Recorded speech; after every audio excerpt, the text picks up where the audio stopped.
Hello, everyone, and welcome to the unit Community and Public Health Nutrition. I'm Dr. Rati Jani, and I'll be your convener for this unit. I'll be giving you a bit more of an overview about myself and a very detailed overview about the unit and the outline expectations in your tutorial. So right now, I'll begin with the content and get directly to it. So today's lecture, your first lecture is going to give you a brief overview about public health nutrition, which is PHN overview. All right, so what I do, guys, is that in my postgraduate unit, which I convene as part of, which is accredited by the Dietitians Australia, previously which was known as the Dietitians Association of Australia. Now it is known as Dietitians Australia. So this unit is accredited by DA, which is Dietitians Australia. And rather than just giving you simply learning objectives for each lecture, what I like to do is to give you real life implications.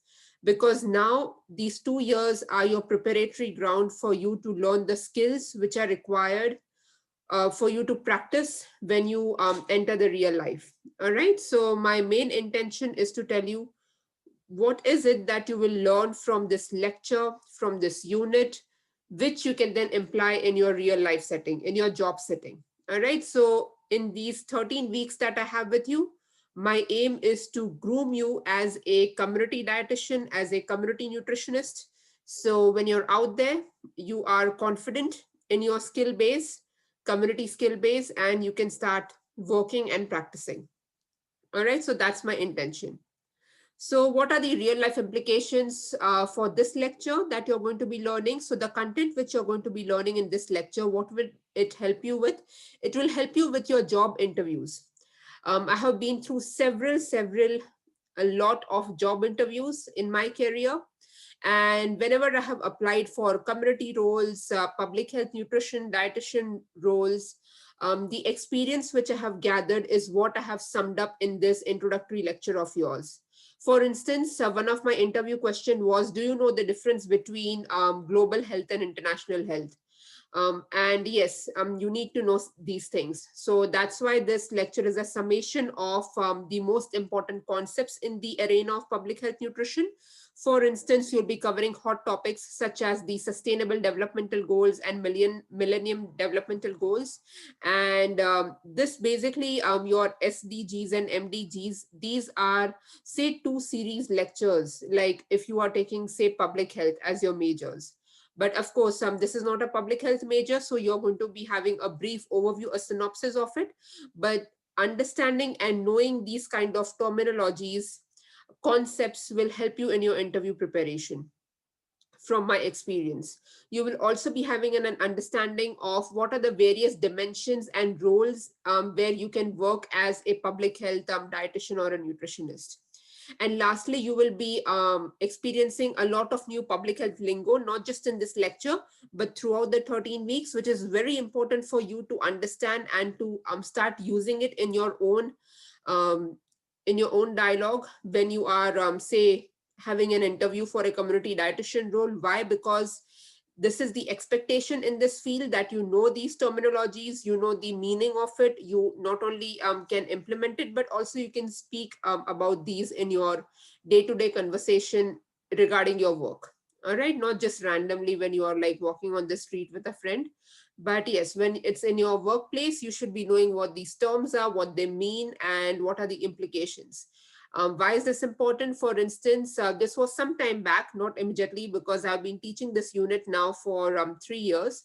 But before that, when I was told to take up this unit, and it was very interesting, the kind of feedback which I received from previous conveners. For instance, students on placement did not know things such as what is an upstream approach or risk management. Yes, they did not know the term risk management and how to undertake a risk management. And if you don't know how to undertake risk management, how are you going to work as a community dietitian or a nutritionist? It's not that you do risk management only in this role, but to give you a very important essence, guys, to systematically work in the area of public health nutrition, you need to be a good researcher. You need to learn research skills. Why? Because in real life setting, you deliver public health projects as a service-based deliverable and or a research-based deliverable. Individuals which I have seen in my career who get promotion are those which can deliver projects service based and which can deliver project research based. All right. And what is the difference between that? Service based meaning, for instance, you have been given this task of, say, planning and designing an intervention for say school children in a particular school that you are affiliated with. For instance, if you're working with nutrition and nutrition Australia, and they have a partnership with various schools in Canberra, and you have to design and deliver an intervention for one of the primary schools regarding, say, healthy eating, fruit and veg, healthy lunchbox ideas, stuff like that. So as a service-based dietitian, you would be planning an intervention, you would be designing, implementing it, and say maybe informally evaluating it, and that's about it. That is service based. But those individuals who I have seen get a promotion then after, say, 3 years, 5 years of their career are those who know how to deliver interventions, not just service based, but then reproduce research based outcomes out of it. For instance, if I was working as a community dietitian, and I have worked as a community dietitian slash researcher in Western Sydney University. So what I did was I was given this task of planning, designing an intervention, and I'll be using that example a lot, so I won't bore you right now. But what I did was I applied for ethics application, which was not a requirement, but I did it because I didn't want to just produce service-based deliverable. I saw potential in this project where I can have research-based deliverables. So I did a ethics application with Western Sydney University. It got approved. I designed the intervention. I implemented it in the community. I evaluated it. But now, because I had the ethics application and I had done the right steps to implement the program in the community, I had good material to then showcase as a research-based deliverable as well. Meaning I could then go to conferences to present my work. I could then publish papers out of it. And this is what I'm saying. This is your X factor. When you can combine more than what is just expected of you, which is just a service-based delivery, when you combine more aspects, that is the thing which will help you to get jobs in the first place. That is the thing which will help you to get promotions in the future. All right. So this is what I mean by service-based deliverables and research-based deliverables. Systematically doing community public health nutrition work, meaning you should start, and this is the right preparatory ground for you. You should start learning research skills as well as your community skills to make the best impact. All right. So this is the kind of thing which we will be doing before we start any lecture, which is I giving you a brief overview about what are the real life implications. All right. And then we'll be going on to the content. So these are the traditional learning objectives which you get for every unit. All right. So you can just go across it. It's not rocket science. All right. Yes. So let's start. What is the definition of public health nutrition? The definition of public health nutrition, I have broken it down into three main indicators. All right. So what is public health nutrition about? It is about health promotion and disease prevention. All right. So when you look at the term public health nutrition, public meaning the general population. All right. So it is more generic. It is more larger in nature. It is including a lot of people. The first thing which you want to do in this case is disease prevention. All right. Rather than treatment or management. So yes, public health nutrition is all about prevention. All right. The first step of public health nutrition is prevention via health promotion. Okay. Disease prevention via health promotion. Second is you want to maintain that prevention or that intervention which you have carried out, meaning sustainability of whatever you have done. All right. It shouldn't be lasting for 2 days and then people forget about it. No, it should be an ongoing practice which the community can adapt to. All right. And third is, as the term again suggests, public health nutrition, this cannot be done in isolation. All right. So you are not a biotechnologist or a genomist who's working in a lab isolated. and with no human contact. Public health nutrition meaning you need to have good people skill, all right? Good teamwork skill to work with your stakeholders, be it your peers, be it your seniors, be it your participants, be it your other stakeholders, collaborators, funding bodies, etc. All right, so you are working with a lot of people, a lot of stakeholders. Again, I'll always try to point out, guys, the golden terms which are used in the arena of public health nutrition, because you understanding and using these terms in the future will showcase and advocate that yes, you are well informed about this field, especially in your interviews, and therefore increase your probability of getting a job, all right? Because you know what you're speaking and you know what to speak in the first case. Okay, so yes, capacity building is a very important term, and stakeholders is a very important term. I'll be going into details of these terms as and when lectures progress. All right, so I won't bombard you with everything right now. Just keep it as flag. Just keep it as a thing that capacity building, very important. Stakeholders, these are the type of terminologies that we use in this space. All right, so yes, these are the three key indicators of public health nutrition: health promotion and disease prevention. Second is you want to maintain and you want to have your intervention to be sustainable. And the third is capacity building, meaning interventions or whatever you do is successful only when you do it in the harmony of various stakeholders, which could be anything, participants, and as I said, like health promotion officers, so on and so forth.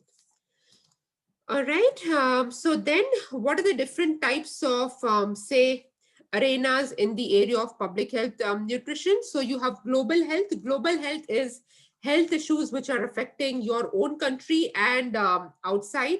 Okay, so this is something like COVID, which is a pandemic. All right. So what is a pandemic? Which is affecting everything globally. All right. So it's crossing all borders. It is not restricted to one socioeconomic class or ethnicity or stuff like that.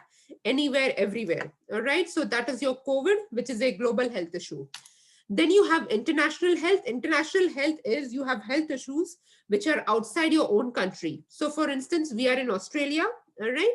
So for instance, India having, say, concerns about, say, a grade 3 and grade 4 malnutrition or undernutrition, to be specific. Now this issue is international health issue for you because you are residing in Australia, and maybe you're working with collaborators in India and you're working on projects which are addressing undernutrition. Okay, so this is international health. Public health, health issues which are within your country and within your population. For instance, we know that one of the biggest issues, health issues which we have in Australia are obesity, CVD, diabetes, childhood obesity, so on and so forth.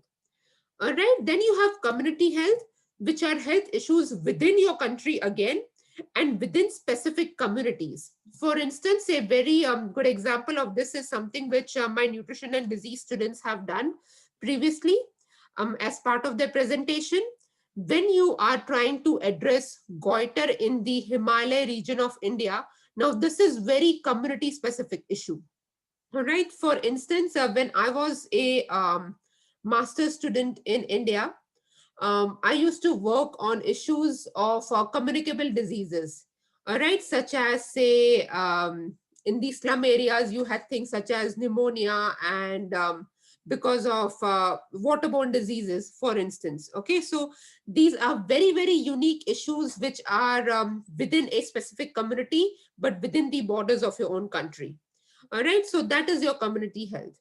Okay, so yes, of course, your community and public health can be quite similar. For instance, within the community, of course, you can have, say, issues of diabetes, childhood obesity, so on and so forth. But very unique examples would be something like goiter, something like dengue, which is very common in the Mumbai slum regions, especially in the rainy season, for instance, because it's carried by mosquitoes and stuff like that. Okay, so those are your community specific issues. So I hope these concepts are clear, because these are the type of concepts you could be, say, questioned on in your interview. Not I'm not saying that this is going to happen, but it's good to be well aware and informed about these big global concepts in the arena of public health. All right, so now, what are the modes of nutrition practice within the area of public health nutrition? Okay, so you have Of course, you have clinical dietetics. I just want to show you where this unit sits, okay, and what this unit is preparing you for. So you have clinical dietetics, and which you're going to be learning things about in your clinical dietetics 1 and 2 throughout the year, okay. So that is something which I'm not going to touch. What this unit is preparing you for is your community dietetics placement or your community nutrition placement. All right. So sometimes you may be placed in, say, a hospital.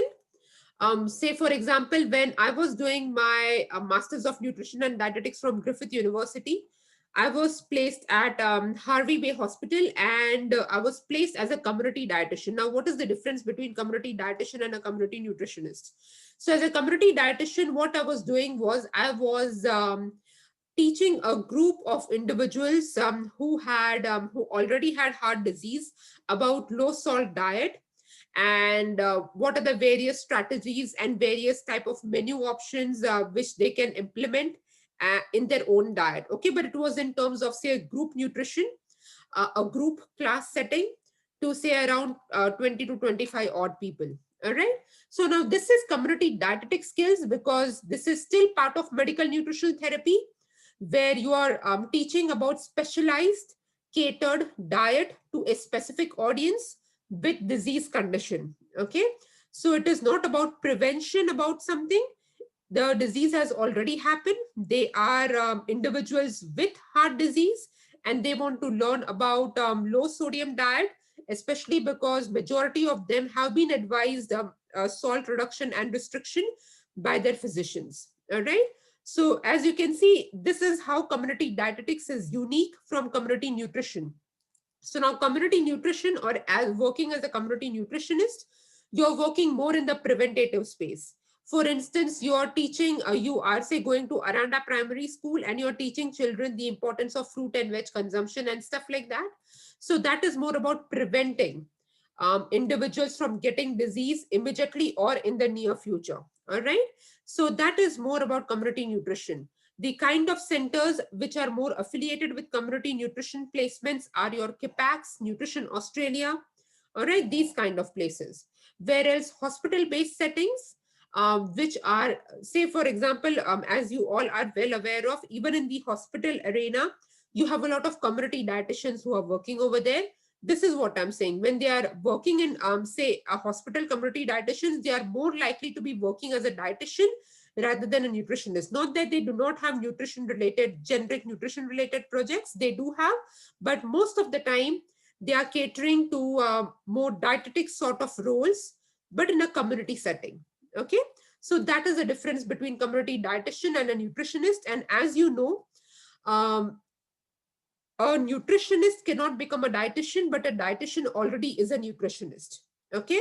Because dietitian meaning you know how to cater to specific disease condition via medical nutritional therapy, be it in an individual one-to-one setting, which is your clinical dietetics, and in which you also have private practice, or else be it in a group setting, which is your community dietetics. All right. Nutritionists can only focus on preventative measures at a generic, at a population or a community level. All right. So just say encouraging individuals a healthy diet and lifestyle for the prevention of diabetes and obesity, stuff like that. So that is more of a nutritionist role, whereas dietitian role is much more specific. Now, this is again just a FYI, because a lot of you will start looking for jobs very soon in the next year. So there are considerable jobs available within the space of community nutritionist, community dietitian, but you need to identify which type they are. For example, if you go to seek.com, indeed.com, and if you see things such as health promotion officer, project officers, project coordinators, all right, so these type of roles you would also be eligible to apply for. All right, is what I'm saying. So do not just go on seek.com and enter dietitian. Of course, it will be very, very limited. All right. I know your dream role may be of becoming a clinical dietitian, which is great. Go for it. But do not reject the opportunities which you get as a new graduate dietitian. any and every experience which you get is a step towards your main dream job. All right. So this is something I start intervening my student right from day one, like I'm doing to you, is that there are very, very few students who get their dream jobs in first go. Others have to take baby steps, and there is nothing wrong in that. In the tutorials, when I meet you, I'll tell you how many baby steps I had to take. They were not baby steps, they were just a bajillion steps which I had to take before I got to my dream job. And my dream job was to teach, because I'm confident that I can teach well and I can groom the next generation to become amazing dietitians and nutritionists. So this is what I love. I love research, and that's why I'm in this space. All right. But it took me a very, very long time to sit here in front of you and to be teaching you, which is something which I love. All right. So yes, guys. So please, don't just type in dietitian when you're searching for job. That's not going to fetch you a lot of job. Use words such as health promotion officers, project coordinators. You are eligible to apply for a lot of these. Read the selection criteria in detail, and you will be surprised as to how many jobs you can apply for. Okay, so apply for as many as possible. Okay, so don't find it strange that why am I grooming you from day one about jobs and applications and the real life scenario, because guys, this is a competitive space. All right, so working as a dietitian, there are not billion jobs out there. They are very competitive, and you need to find your competitive edge. And throughout the lectures, I'll be guiding you as to how you find your competitive edge, and I'll be supporting you for the same. All right, so then you have public health nutrition. So, what type of work do you do as a public health nutritionist? So, this is something which I did in Western Sydney University, where I worked as a research dietitian, but I also worked as a public health nutritionist. So, it was a dual role. As a research dietitian, my role was more as in the area of community dietetics, where I was teaching diabetic individuals carbohydrate counting. Now, see, this is not something that the nutritionist can do, right? We are trained and we are taught how to do carbohydrate counting. And that's why we can teach these things to individuals with diabetes, type 2 diabetes. So, as a community dietitian, I was doing carbohydrate counting. And what is my role as a public health nutritionist? I had to plan, I had to then develop, implement, evaluate a diabetes prevention program for the Wollondally Shire. Now, Wollondally is a small a little town which is at the outskirts of Campbelltown, which is towards Sydney. All right. So yes. So as you can see, one of my role is very much public health nutritionist related. It is in the prevention sector. It is about designing, planning, and implementing a big intervention program. The other is very, say, a dietetic in nature, but in a community sense, because I'm catering to a lot of individuals with diabetes and in a group setting, teaching them about carbohydrate countings and the generic things about diabetes management. All right. Okay. So I hope, guys, this is clear to you. When you graduate and you are applying for jobs, clinical dietetics role are black and white, very clear to find on seek.com and stuff like that. Do not lose your chances in applying for these three domains: community dietetics, community nutritionist, and public health nutritionist. Okay, because you are eligible to apply for all of these as well. Okay, so yep. So you have different types of preventions. Okay, in public health nutrition, what are the different types of prevention? You have primary prevention. Now, it is important for you to learn a bit of epidemiology when you are working in the area of community dietitian, nutritionist, public health nutritionist, particularly public health nutritionist. All right, so I hope you have learned epidemiology in your undergrad or are learning epidemiology as part of your, say, MND degree, because that will be very helpful. As I said, you know how you need to have those who get promotion have not just the community skills, the clinical skills, but they also have that research skills. So for you to develop research skill, the first introductory subject to research is epidemiology. All right. So I hope you have some exposure to epidemiology. And for those who want a refresher, or who haven't learned, or I don't know what your scenario may be, right now my epidemiology lectures are available on YouTube. If you feel they are helpful, feel free to look them up. If not, whatever works for you, a textbook or something, but do brush up on your epidemiology skills before you go for interviews. Okay, not say clinical dietetics related, but especially if you're going for, say, those project officers and project coordinators, health promotion officers, you need to have a bit of epidemiology skills as well. Okay, so yes, primary prevention is more to do with the incidence. So what is the incidence? It means occurrences of new cases of a disease, meaning, say, 1 person every 5 minutes is diagnosed with diabetes in Australia. That's the stat, right?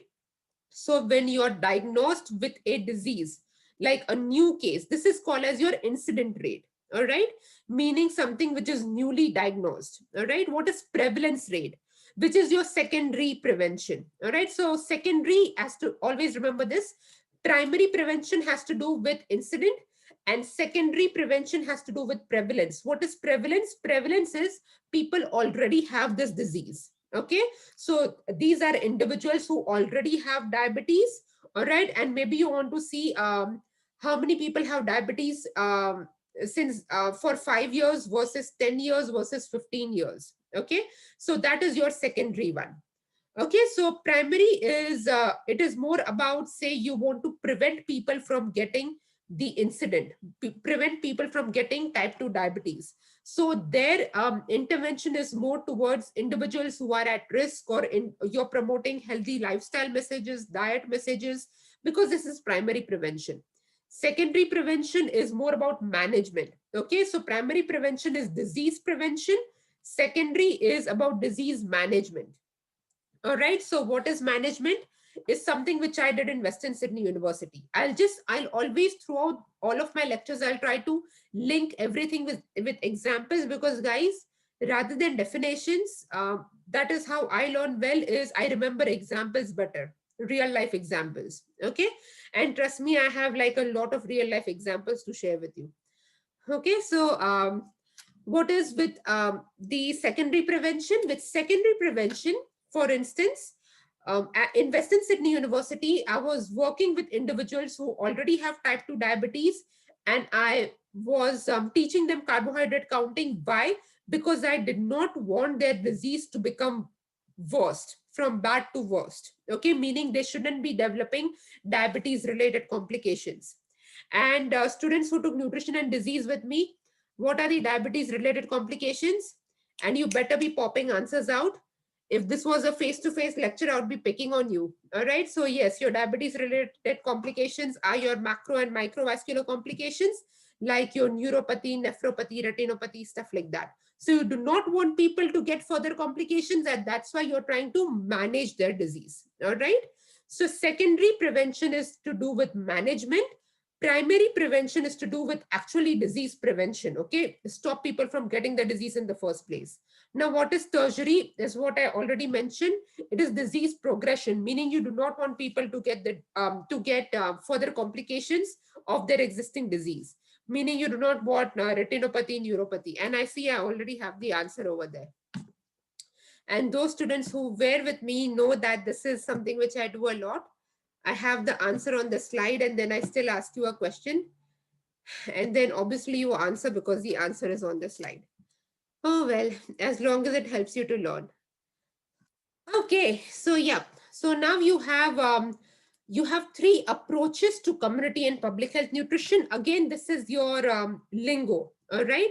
So guys, in this slide, your lingo is your incidence rate, your prevalence rate, and primary, secondary, and tertiary prevention, because this is something very, very common to community and public health. Now, what are your three approaches? Again, this is very common. A lot of, say, governmental reports will be using this kind of term. For example, we use the downstream approach or the upstream approach. What are these approaches? Okay. So yes, so you have the upstream approach, which is dealing at more of a socio-ecological level. For instance, a lot of you who travel or who have taken some sort of public health related unit previously must be aware that the issue of overweight and obesity is more prevalent among the lower socioeconomic strata in the developed countries, whereas the issue of overweight and obesity, for instance, in a developing country like India, from where I originally come from, over there the issue is more prevalent among the upper class, all right, the higher class. Now, I won't go into the reasons and the determinants for why this is so, because this is an entire unit in itself. Okay, but this is what I'm talking about: socio-ecological approaches, meaning you're looking at scenarios from a socio-ecological level, that this is what is happening in this sector, the say the upper class, the rich people, and this is what is happening in the sector which is poverty, which is facing poverty and socio-economic challenges. And then, as a policy maker, as a governance expert, as an advocacy expert, you are then thinking about what type of policies and things should be in place to address these issues in these various sectors. So this is a very broad scale approach. This is a very ecological approach. All right. Now, where we generally work, okay, so we, like the dietitians, the nutritionists, where do we generally work?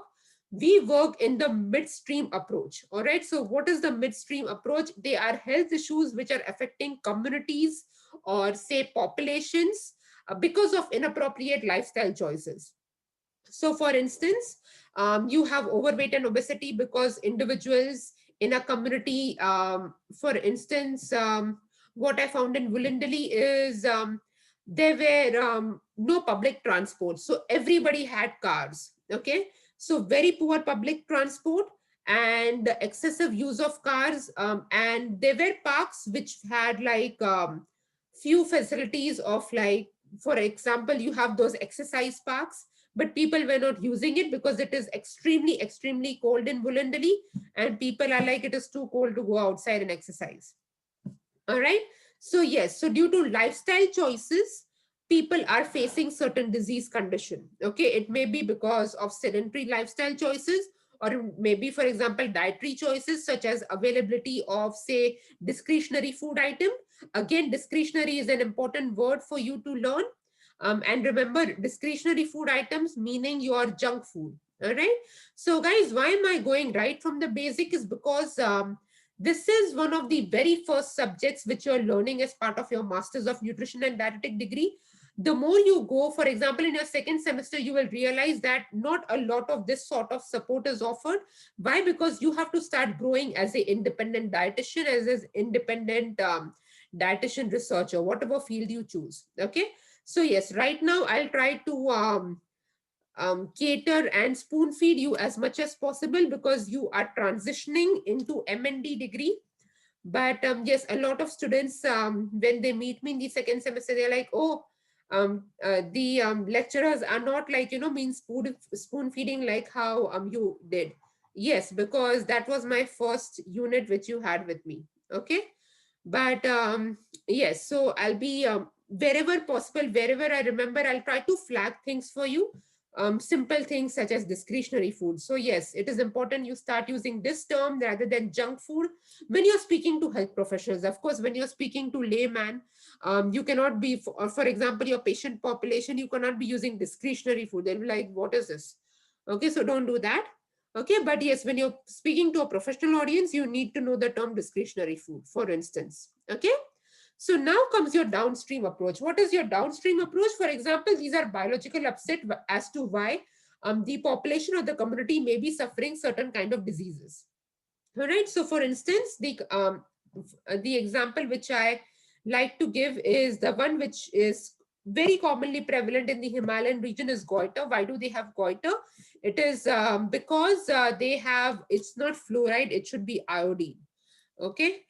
So yes, that's my mistake, my bad. Sorry, I'll correct that before I upload the slide. So yes, because of deforestation, excessive deforestation in the Himalayan region, therefore the villages which are there around the Himalayan region, they have very less iodine in the soil, and therefore they are suffering from goiter. Okay, so these are biological upsets, okay, which are leading to say issues. If it was fluoride, it would be more to say, the example would be again, which my nutrition and disease students have done. It would be related to, for example, in United States, where you have excessive fluoride. All right, not all states have excessive fluoride, but there are certain states in which there was when there was a time when there was mandatory fluoride fortification of water which was done, fluoridation of water which was done. Okay, in the US, what happened where that there were counties where there was already sufficient fluoride in the water, and then you added excessive fluorine. What happens with that? Then you have excessive fluoridation, which is not good for your bone, not good for your teeth, enamel, so on and so forth. Okay, so that is the kind of community problem or biological upset which you see in the downstream approach. Okay, so I hope this makes sense, guys. These are very important terms again, which are used in this arena. All right, so moving further, what are the core functions of community and public health nutrition? Guys, I'll be just giving you a brief overview about these core functions, because throughout these 13 weeks, this is what we are going to be doing. Okay, understanding what is need assessment and intervention, implementation, evaluation, because you'll be practically conducting all of this. And I'll be telling you how you will be conducting all of this in your tutorial. Okay, so I'll be putting all of this into practice, so you know what is the application of all of this in real life setting, and you'll be doing all of this in a simulated setting. So I'll make sure that when you pass out of my unit, you are ready for the outside world. Okay, so I guarantee you that none of my students have suffered after learning this unit. Yes, they have been a bit cranky and they have cried when they were learning this unit, because they find me quite pedantic. But oh well, a lot of the faces which I saw on Allocate Plus are students from my nutrition and disease batch. So they are already conditioned to my teaching, and maybe they can share more about how I teach. So yes, I can be quite pedantic and meticulous, but trust me, at the end, you will learn, and it will be good for you. Okay. All right. So what are the core functions of community and public health nutrition? As I said, to be a good public health nutritionist or a community dietitian or a community nutritionist, you need to be a good researcher. Okay, this goes hand in hand. All right. Don't just produce service-based deliverables where you have the possibility of adding research-based deliverables. All right. This is a complete package. There are certain projects which you will be having, or a lot of projects which you'll be having in your workplace, which already has service-based deliverability. That is totally fine. There's nothing wrong with that. But what am I saying? That if there is chance for you to work extra hard, put in extra hours, but to create research-based deliverables, do that, because those are the X factors which will give you promotions and which will open more doors for you. Okay. So yes, research and analysis, first function. How do you do research and analysis in the arena of community and public health nutrition? Is via need assessment. So how do we do the research and analysis? Is via need assessment. All right. So how do you conduct need assessment? We have detailed series of lectures on this. So I'll just be briefly touching base on this right now. You conduct need assessment via using validated questionnaires, via reviewing the literature, so on and so forth. I won't go into details. I have entire lectures on this. Identify areas that can be addressed. So after need assessment, what is something you come through? Basically, need assessment means you're trying to identify what are the determinants to the health problem or the health issue that the community is facing. What do I mean by determinants? In simple words, determinant means causes. Okay, what is causing this health problem in this community? Okay, now these causes can then be broken down into modifiable causes and non-modifiable causes. All right, and then through your modifiable causes is something which you can intervene. You can't intervene non-modifiable causes. If it is because of somebody's ethnicity, race, age, gender, you can't intervene that. You can focus on modifiable causes. Okay, so basically that is need assessment in a nutshell. What is need assessment? Trying to identify the cause of a problem in a community or determinants of a problem in a community.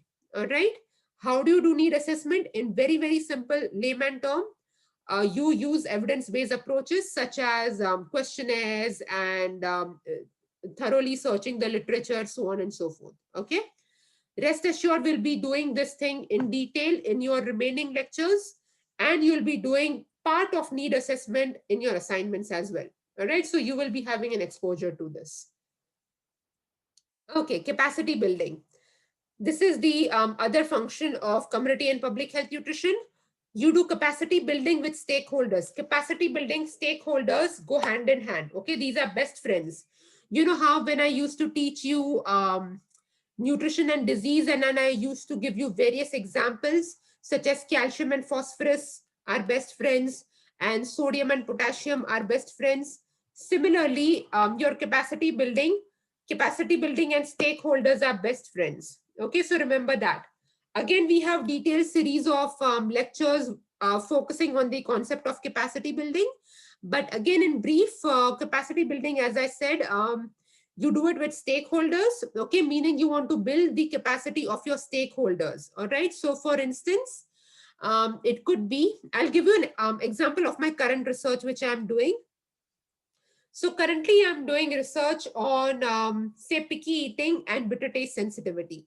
So my research falls partly in the area of community dietitian as a community dietitian, and it falls partly in the area of a food scientist, okay, food science, because my project is an amalgamation of, say, genotype, phenotype, and behavioral patterns. So the community stuff.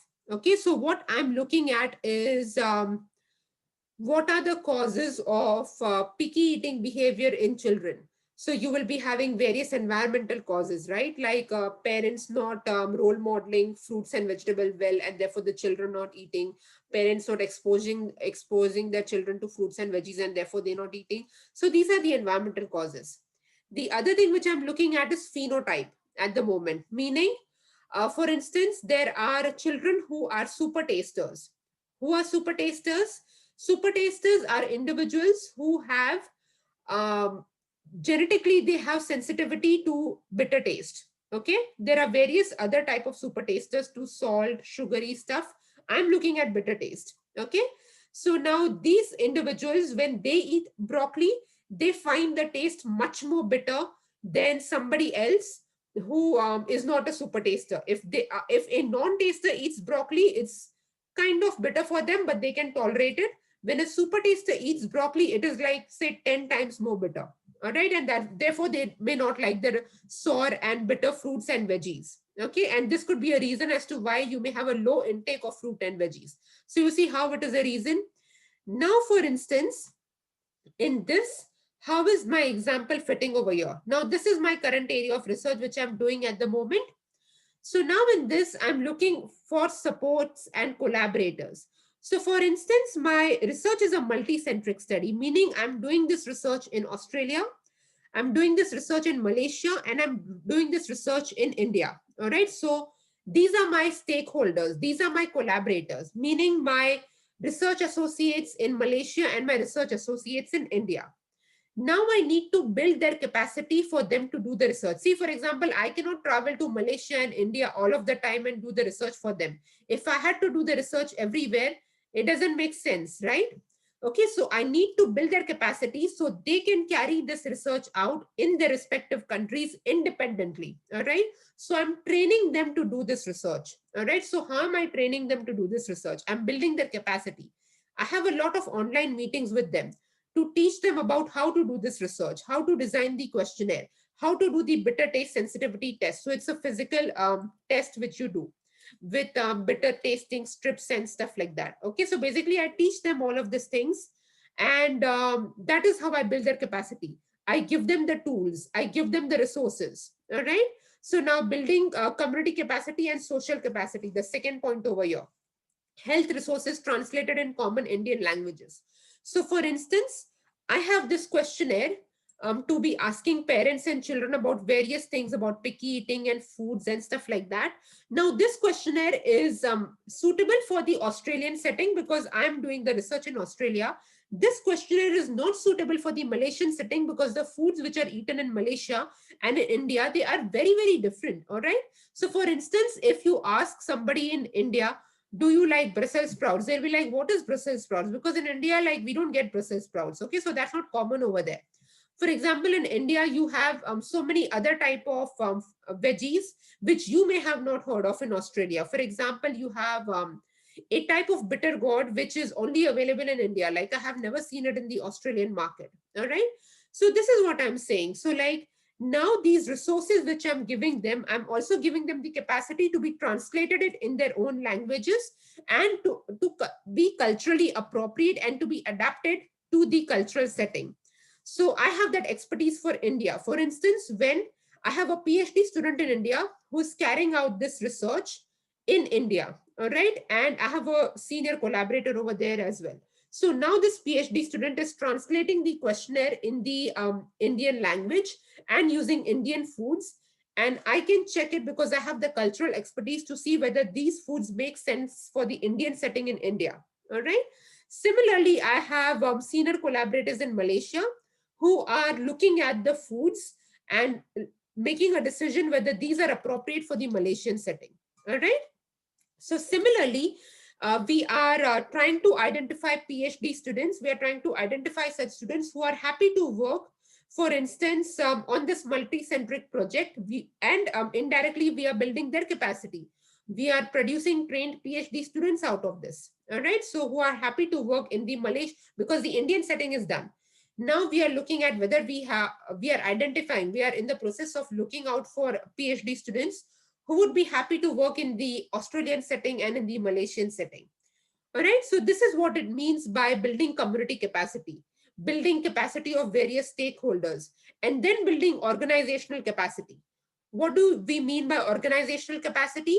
Meaning now to make these, um, research projects sustainable, we have to make sure that these resources are available even after the PhD student exits, after we finish our project. Meaning, individuals in this system should have access to the bitter taste sensitivity strip. If we are saying that if one of our health messages, maybe like, this is just a hypothetical health message. What if one of our health message is that when a dietitian is working in a clinical setting or a community setting to identify children as picky eaters, it is good for her to do a quick phenotype test for super tasters. Because if the child is a super taster, only encouraging the child to eat fruit and vegetable is not going to work, because a super taster may require a tailorized intervention. But if this is our health promotion message, and if we do not provide the community with the super tasting strip on which you can do the super tasting test, then this health promotion message is of no use. All right. So this is what we mean by availability of resources for this intervention to be sustainable and ongoing in the long term. Does that make sense? How my real life currently what I'm doing is actually sitting well with capacity building at various levels, capacity building of specific stakeholders of the community and of the organization. Okay, so I hope this makes sense. And yes, at any point of time, guys, if you are interested in doing a PhD in the immediate future or in the long term, in the areas which I'm working in, please do feel free to contact me. I always encourage my students to do that, because you never know what how your interest may develop and modify. But feel free to contact me. I'll be very happy to have a chat with you. Okay. All right. Moving further, intervention management. What is intervention management? It is planning, developing, implementing, and evaluating an intervention and follow up. And you will be doing, as part of your assignment, you will be doing the planning, developing, implementing, and evaluating the intervention. Follow up is obviously very challenging. We just have 13 weeks of the unit. All right. But this is what we are doing as part of intervention management. All right. So, for instance, very important for you to understand the type of intervention implementation that you will be doing in a simulated setting, which is in a classroom setting, are going to be in the area of increasing participants' knowledge and awareness. See, in your 13 weeks of your this unit, you cannot change a person's BMI or their blood sugar level. Okay, that's ridiculous and that's not pragmatic. What you can modify in a very short period of time is the person's knowledge or awareness or attitude towards certain concepts.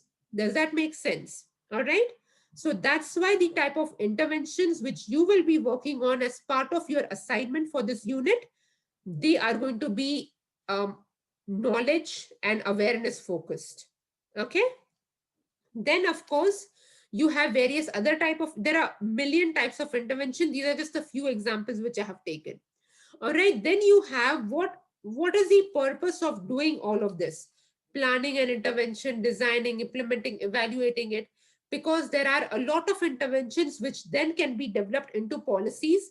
It can go into government. It can become nutritional guidelines, which can then support the wider population. All right, the national population, the international population. This is how guidelines are made. For example, when you have the Australian Guides to Healthy Eating, how are they made? You have a lot of individual interventions which are done across Australia. You have results from that which are combined, which are amalgamated, and then you make guidelines. This is how you make policies. You don't do one research and you don't make a policy out of it. You have this research which is done in various situations and settings by numerous researchers, and then you derive a conclusion out of it, which helps you at a policy, advocacy, and governance level. All right, so I hope this makes sense, guys. But yes, at the end, what is the aim? The final conclusion of community and public health nutrition: to promote accessible, available, affordable health opportunities for everyone. All right. Okay. So, in a nutshell, what is community and public health nutrition? You are identifying the problem. How do you do that? Via need assessment, which is also called as intelligence gathering. It is one and the same term. Okay. So, don't be confused, because a lot of researchers and a lot of community nutritionists and dietitians, they like using the term intelligence gathering. And even if you face this term in the, say at your placement, where your mentor supervisor asks you to do intelligence gathering, you should be confident what they're talking about. They're just talking about need assessment. All right. So yes, need assessment. Then you have capacity building, intervention planning and development, implementation, evaluation, follow-up. These are the 6 key steps of community and public health nutrition. And you will be doing all of these steps except the follow-up. Follow-up is like, you may do it on 6 weeks or 4 weeks or 6 years, which is not possible. But apart from step 6, you're doing everything else as part of your assignments. This is how I have designed these assignments, to make it so real life that you're actually planning, designing, implementing a intervention program. Okay. All right. So now coming on to few broader concepts of community and public health nutrition. Why am I looking at these broader concepts? So things which I have covered till now, guys, these things are very much relevant to what you will be doing in the classroom as part of your assignment, and what you are expected to do as a community dietitian or nutritionist. Okay.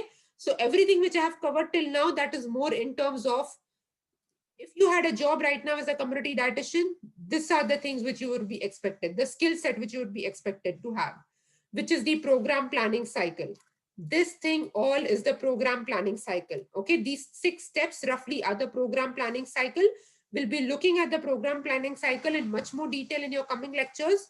But the skills which you require as a community dietitian or nutritionist are these 6 things. The things which we are covering right now, they are broader concepts in the public health nutrition area. Why do you need to know them? Is because these are important things which you are expected to know as part of your interviews, as part of your discussions in your workplace. So it's important for you to know these concepts. Okay, so if somebody is talking about, did you identify the social determinants of health, which you do during your need assessment. Okay, so it's not that it's a alien concept. You actually identify social determinants of health. Look at the term social determinants. Determinants meaning causes. Okay, so what are the socio-ecological causes of some problem? That is what your supervisor is asking you to do. So rather than being overwhelmed with things, break it down. That's how life becomes easy. Okay, break it down into manageable steps. So you identify social determinants of health during your need assessment stage. Okay. So yes, if your supervisor asks you, have you identified the social determinants of health during your need assessment stage? Yes, you should be confident in saying, yes, I have, and XYZ are the social determinants. Okay.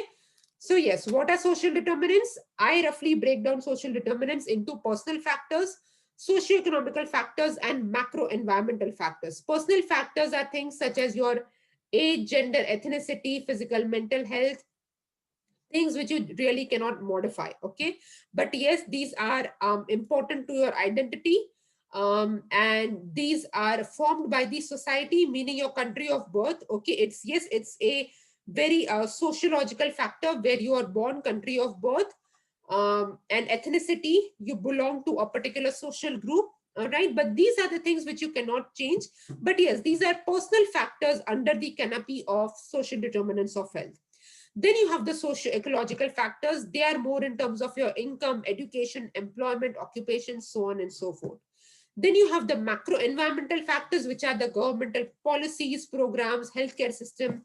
For instance, something which will determine the individual's health in India versus, say, Australia. Okay, so for instance, in India, you do not have Medicare. Okay, so for example, in Australia, you have something which is excellent, which is basic equity in health rights for one and all. All right, so be it if you are a, say, contract worker, casual worker, permanent worker, if you are the prime minister of this country, or else if you are, say, a labor worker or anyone, everybody gets a Medicard as long as they are residents and citizens, permanent residents or citizens of this country, by which you have rights to basic healthcare and access. Okay, which is fantastic, which is excellent. Unfortunately, in India, you do not have that. If, for example, a daily wage worker falls sick, and unfortunately, say if they have cancer or something, yes, you do have public hospitals where services are offered, but a lot of services are offered at subsidized cost, and sometimes, not sometimes, a lot of time, individuals cannot even afford subsidized costs, and not all of these services are offered at a subsidized cost. Some services will only be given if you have the money to afford those.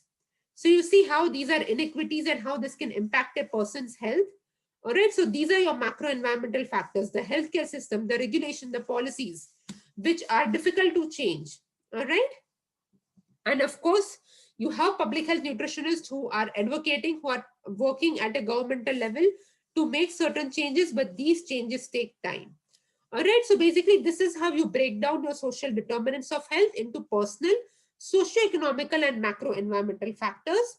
So, guys, in a very, very simple format, say in 3 bullet points, I have explained to you what has been explained in this complex diagram by the World Health Organization. Okay, so this is nothing but what I have explained over here in this slide. Because when I just show this slide, students get overwhelmed and they get confused. Don't get confused. World Health Organization has given you a community social health, social determinants of health framework, which is talking about these factors which I have explained to you. All right, so I hope that makes sense, guys. Then just briefly touching up, I'll just quickly go over these concepts because you just need to be aware of these concepts. These are like not defining your pattern as a community dietitian or a nutritionist, but it is good to be aware of these concepts, because in case if you get, wonderful opportunities such as working with the United Nations or WHO, then it's good for you to know these concepts, because these are the baby steps, the basic foundation for you to be working with international organizations. All right, so just let me have some water, guys. I've been yapping a lot and my throat is really dry.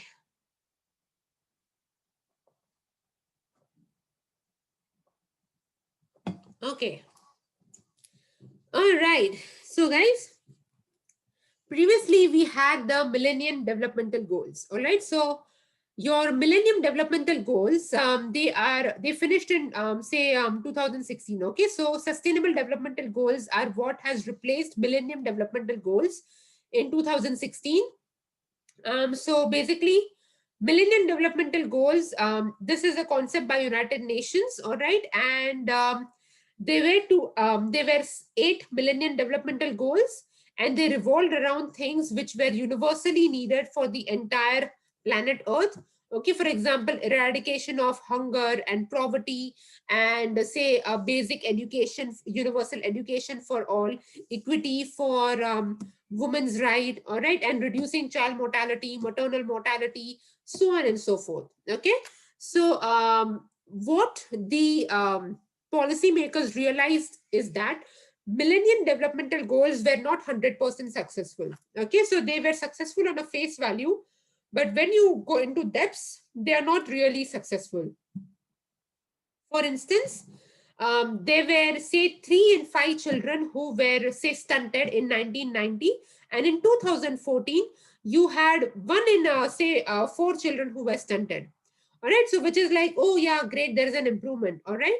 But then what was seen when they went into more details is that this reduction in stunting was seen more in the Eastern Asia region, all right, compared to the Southern Asia region. For example, if you see over here this diagram, so stunting was not, the reduction in stunting was not as good in the Southern Asia region. Southern Asia meaning India, Pakistan, Bangladesh, all of those region, in comparison to the Eastern Asia region. All right.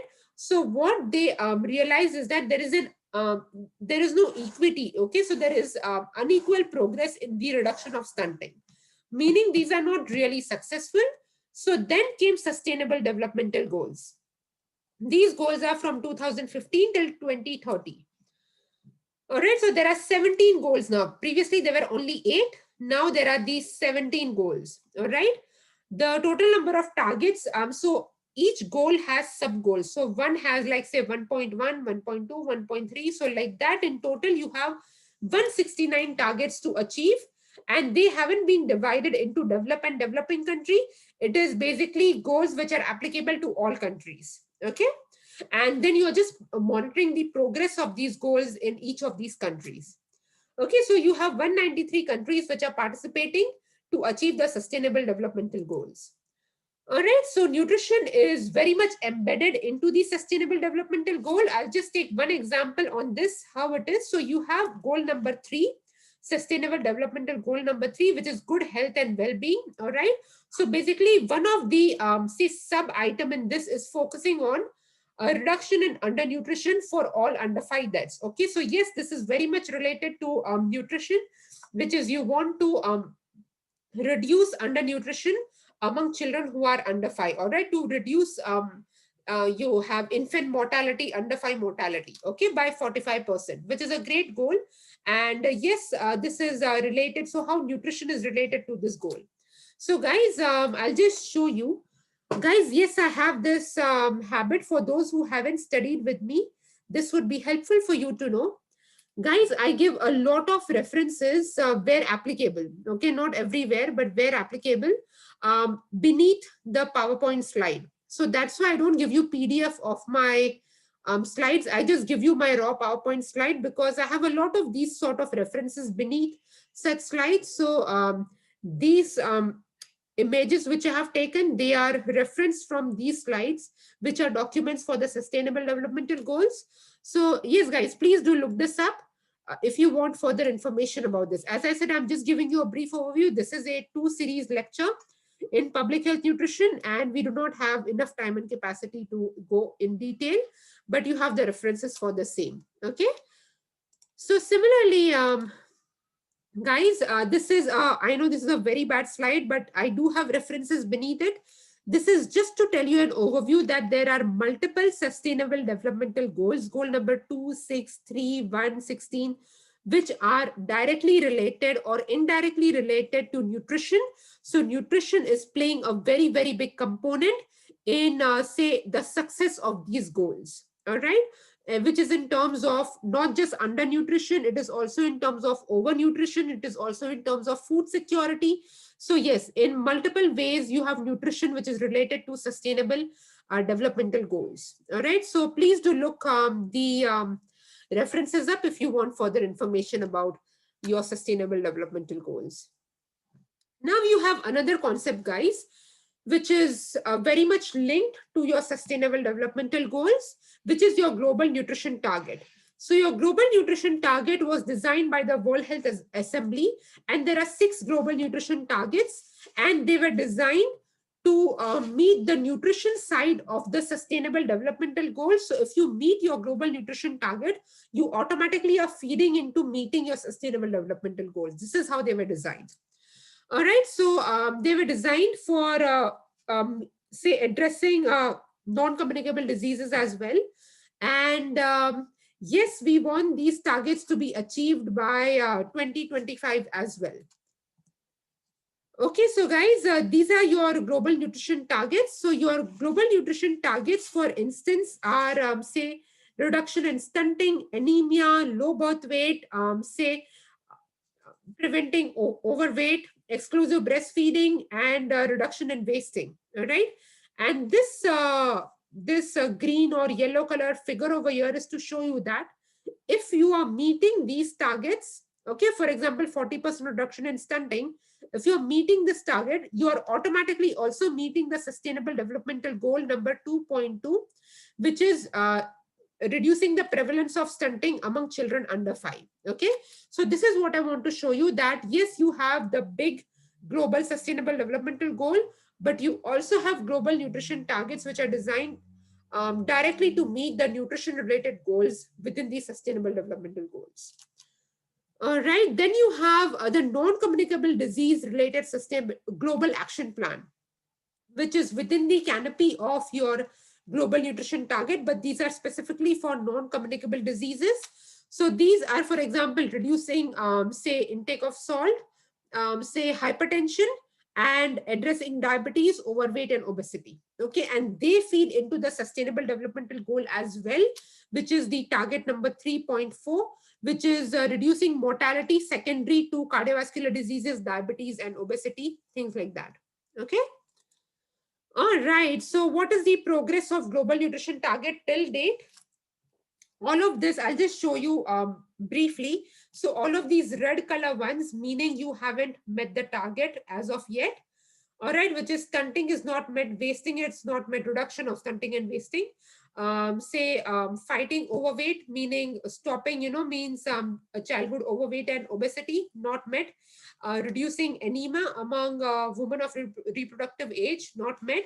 Low birth weight, data still not available. Exclusive breastfeeding, yes, this is something which is much more achievable and that has been met. Like there is some progress, meaning it's not that it's met, but yes, there is some progress. All right, then you have overweight, obesity, not surprised, diabetes, not met. Data are still not available in blood pressure and salt intake. Okay, then how are the countries progressing? These green color meaning, yes, they're on track, they're progressing well. Orange, some progress, red, no progress at all. And this one's, these blue or gray, meaning there is still no data available. Okay, and if you look at the global scenario, if you see the countries which are still to catch up are the one in these Southeast Asia. Okay, whereas when you have the Eastern Asia, like say China and places, yep, that is still meeting the targets. There is some acceptable progress. Everything else, data not available. Even Australia, data not available. Okay, so that's sad. But yeah. All right, guys. I think this is the last thing. I just wanted to again flag you where the concept of health promotion started. Okay, so this started like formalizing the concept of health promotion started in 1986 by the Ottawa Charter. Yeah, I think it's Charter. I think it is Charter. Okay, so don't make fun of me as just my accent, but I think it is Charter. It's like my students are so sweet. Every year, my students would teach me that this is called as Charter. I just get confused whether they taught me to call this as Charter or Carter, but Carter is like a diamond, right? That diamond company, so it has to be Charter. I think that is what they taught me. But yeah, my students are lovely, and I'm very sure you guys are lovely as well. And I look forward to meeting you very, very soon. Okay, so yes, the World Health Organization, they came up with the formalized the concept of health promotion via this. Okay, and the main goal was health for all. All right, and there were three basic strategies to achieve this, which is advocacy, which is health is a resource, it should be encouraged, enabled, What is enable meaning individuals should have the power to control the determinants which are affecting their health. All right. And mediate meaning health cannot be achieved just in isolation. You need capacity building. Capacity building is a very, very vital, a critical concept in the public health, nutrition, and dietetics area. All right. So, yes, mediate meaning health cannot be achieved in isolation. You need the support capacity building of various sectors of the community, of the government, of the health sector, so on and so forth. Okay. And yes, they have given a definition of health promotion, which is the complete physical, mental, and social well being. Guys, you also have the definition of health by our Aboriginal and Torres Strait Islander community members. And it's a beautiful definition because it also includes spiritual health. Why I can connect to that definition? Because it is very much aligning with the Indian cultural context. Because when I have taken a couple of, say, cultural awareness workshops to understand more of our indigenous culture, which is the Aboriginal and Torres Strait Islander culture. And it is so beautiful to see that there are a lot of synergies between the Indian cultural context and the Aboriginal context. And it's beautiful to see that how there are a lot of thought processes which are very similar.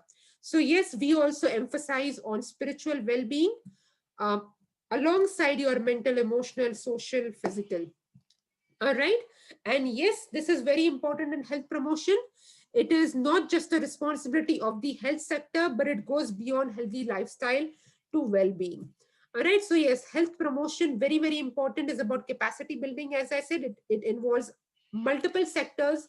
It is not just one person or one organization or one sector to blame. All right, then you have, say, the 5 charters. For example, the first one being building healthy public policies. An example would be, for instance, in Australia, you had the Go 2 and 5 policy. A very, very, and this was, say, when I came to Australia in 2008. There were like banners everywhere: Go 2 and 5, Go 2 and 5. Such a simple public health message or policy and advocacy to just encourage people to have their 5 serves of veg and 2 fruits in a day. It was such a simple message. So this is a public health policy, for instance. All right. Creating supportive environments. For instance, as I said, in Wollondalli, government had made efforts in creating supportive environments by making those parks which have those gym sort of equipments. But of course, the downside was that for, say, 8 months or something, it was impossible to use them because it's just so cold in Wollondalli, like it is in Canberra. All right. I mean, it's very cold in Canberra for me. Okay, yes, my nutrition and disease student, they are drilled with this complaint of mine and this whinging of mine, that is Canberra's cold. They have now been conditioned to it. My new students, you will get used to my whinging as well. Okay, then you have strengthening community actions. For example, you have these beautiful initiatives. For instance, the Heart Foundation Walking Group. This is a community initiative. There are various Heart Foundation Walking Group in various communities across Australia. These are community actions. All right, then you have personal developmental skills, very, very important. For instance, what was I doing in Wollondalli? I was teaching individuals with type 2 diabetes about carbohydrate counting. All right, this is called developing personal skills. All right, so where you are capacitating an individual to take care of their own health. Okay, then you have reorienting healthcare services towards prevention of illnesses and promotion of health. Very important. For instance, my professor at Western Sydney University, when he had this funding to do something about diabetes in Wollondalli, he beautifully not just thought about diabetes management, which is what I was doing in terms of dietetics, which is, say, teaching individuals with diabetes about carbohydrate counting, but he also focused his funding on diabetes prevention, where I was working in the community, say, nutritionist space, public health nutrition space, where I was designing, implementing a diabetes prevention peer support facilitator program, all right, for the prevention of diabetes for individuals who may be at risk. Okay. So yes, this is what reorienting healthcare services, meaning he received funds from the Southwest Sydney Local Health District, which is a healthcare service organization. All right. And this is how he redirected the funds towards prevention and management. Okay. So that is an example. So guys, what I have done is just for the first two lectures, which are providing you broad overview about community and public health nutrition, because after your two lectures, all of your lectures are very much directly related to the direct skill sets which you require as a community dietitian. The first two lectures are giving you broader concepts of public health nutrition, which helps you to say orient yourself to this area and to prepare you for basic questions which you may be facing in the interview setting, and just through normal dialogues with your peers if you're working in this space. But from lecture 3 onwards, all of your lectures are very much oriented towards the skills which you need to learn as a community dietitian nutritionist. So for the first two lectures, I have made worksheets, just a few MCQs. They are not graded, it is just optional, it's your choice, but it's just revising these concepts. And I have also given you the answers for the same in a second worksheet. Everything is available on Canvas. If you have the time and interest, I would strongly encourage you to complete those worksheet, because they will give you a good revision and idea about what you have learned today, which is important, because if you want to work in this space, and it's not if you want to work, as I said, so much of competition, just be prepared for every space, okay, be it food service, clinical, community, be prepared and learn everything what you can. Okay, so yes, try attempting these worksheets if your time permits. Okay, so you'll be revising all of these concepts in that. Okay, yeah, that's about it. All right, so I'll be seeing you in the tutorial where we'll be discussing, please before the tutorial, do read your unit outline. Okay, and before your tutorial, please do read the need assessment mentoring topics which are available on Canvas. Okay, and yes, lecture worksheet, if you complete it, that's great. All right, then that's it from my end, and I'll be seeing you in your tutes very soon. Thank you, and see you soon.